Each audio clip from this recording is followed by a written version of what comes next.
కొండా సురేఖ చిన్నారెడ్డి వ్యవహారంలో కాంగ్రెస్ అధిష్టానం కీలక నిర్ణయం దిశగా అడుగులు వేస్తుంది. ఇద్దరిపైన క్రమశిక్షణ చర్యలకు సిఫార్సు చేస్తూ డేసీ నివేదిక సిద్ధం చేసింది. ఈ తుది నివేదికను నేడు పీసీసీ, ఏఐసీసీకి అందించనున్నారు. పార్టీకి నష్టం కలిగించేలా నేతలు చేసే వ్యాఖ్యలను ఇకపై ఉపేక్షించబోమని క్రమశిక్షణ కమిటీ స్పష్టం చేసింది. ముఖ్యంగా సీఎం కుటుంబంపైన కొండా సురేఖ వ్యవహరించిన తీరుపైన కమిటీ అభ్యంతరం వ్యక్తం చేస్తుంది.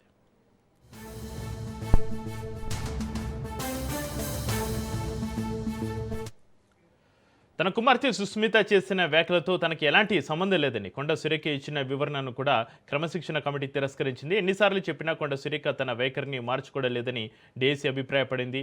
అదే సమయంలో పార్టీ టికెట్లు అమ్ముకుంటున్నారంటూ చిన్నారెడ్డి చేసిన వ్యాఖ్యలను కమిటీ తీవ్రంగా పరిగణించింది. మంత్రిస్థాయి పదవిలో ఉండి ఇలాంటి వ్యాఖ్యలు చేయడం క్షమార్హం కాదని కమిటీ పేర్కొంది.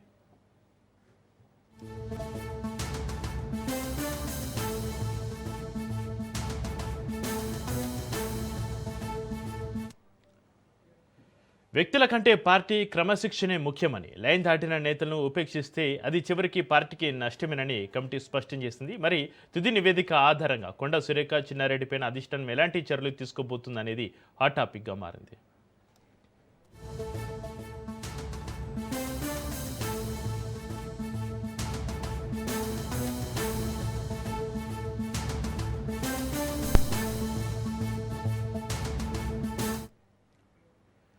మంత్రి కొండా సురేఖ వ్యవహారంపైన సీఎం రేవంత్ రెడ్డి స్పందించారు. ఈ అంశాన్ని క్రమశిక్షణ కమిటీ చూస్తుందని స్పష్టం చేశారు.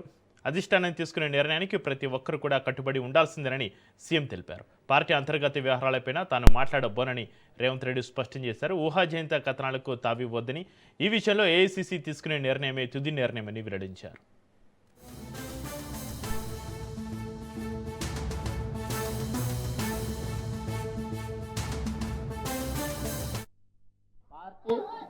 మేము మీరు అందరు కట్టుబడి ఉండాలి. మీరు ఊహాజనితమైన అంశాలను ప్రస్తావించకండి. Thank you. పార్టీ మేము మీరు అందరు కట్టుబడి ఉండాలి. మీరు ఊహాజనితమైన అంశాలను ప్రస్తావించకండి. Thank you. పార్టీ మేము మీరు అందరు కట్టుబడి ఉండాలి. మీరు ఊహాజనితమైన అంశాలను ప్రస్తావించకండి. Thank you.